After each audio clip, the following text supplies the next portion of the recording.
Hello দর্শক, আপনাকে কেভা আবিষ্কার চ্যানেলে স্বাগত জানায়। অলস মস্তিষ্ক যেন শয়তানের বাসা হয়, তাই সবসময় নিজেকে কাজে নিয়োজিত রাখতে ভালবাসে। অফিসের কাজ সামাল দিতে না দিতেই বাড়ির কাজ সারার কথা মনে হয়। বাড়ির কাজ শেষ করে বিছানায় পিঠ ঠেকাতে গিয়ে আবার পরের দিনের পরিকল্পনা মাথায় ঘুরপাক খেতে থাকে। নিজের কথা ভাবার একটুকু ফুর্সত নেই। একটা ছুটির দিন কার্যত বিশ্রাম নেওয়ার কথা, কিন্তু চুপ করে বসে থাকতে গেলেও মন খচখচ করতে থাকে। নির্দিষ্ট কোনো একটি কাজ করতে গেলেই মনে হয় অন্যটি করলে ভালো হতো। কত কিছু করার ছিল, হল না।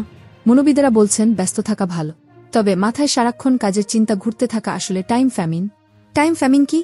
ব্যস্ততা রয়েছে, কিন্তু কোনো কাজই সঠিকভাবে করা হচ্ছে না। আবার কোনো কাজ শুরু হলেও তা সুষ্ঠুভাবে শেষ করা যাচ্ছে না।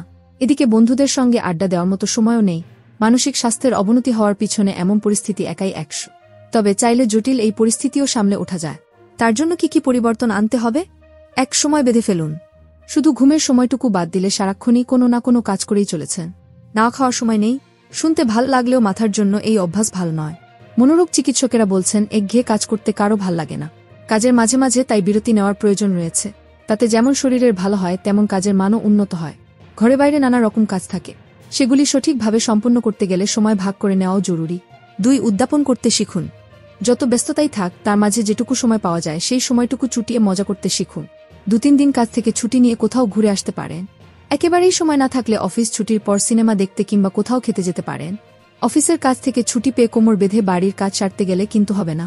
অফিস ছুটির পর সিনেমা দেখতে পারেন, নিজের জন্য খরচ করুন। কোনো একটা দিন অতিরিক্ত সময় কাজ করলে পরের দিন নিজেকে উপহার দিন। তা খুব দামি কিছু নাও হতে পারে। বাইরে থেকে খাবার কিনে এনে খেতে পারেন। একটা দিন বাস ট্রেনের টিকিট না কেটে ট্যাক্সি বা অ্যাপোক্যাবের জন্য খরচ করতে পারেন। নিজের জন্য খরচ করুন।